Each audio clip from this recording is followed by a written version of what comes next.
सागको डुक्कु टिप्दैछु। आज चाहिँ डुक्कु खाने हो। यस्तो दामी छ डुक्कु चाहिँ।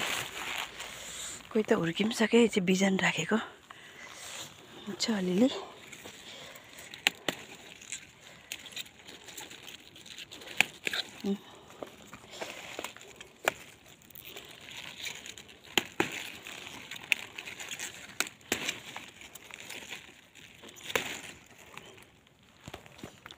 चाहिँ आमाले बुढा रोप्नु हुँदैछ। अस्तिको लटको सबै सक्यो, सुके पनि। अब यो फेरि सेकेन्ड लट।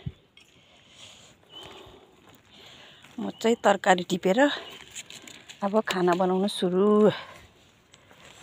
डुक्कु चाहिँ यति नै रहेछ, छैन। 4 जनालाई त काफी यति भए। अर्ग्यानिक आफ्नै बारीको दामी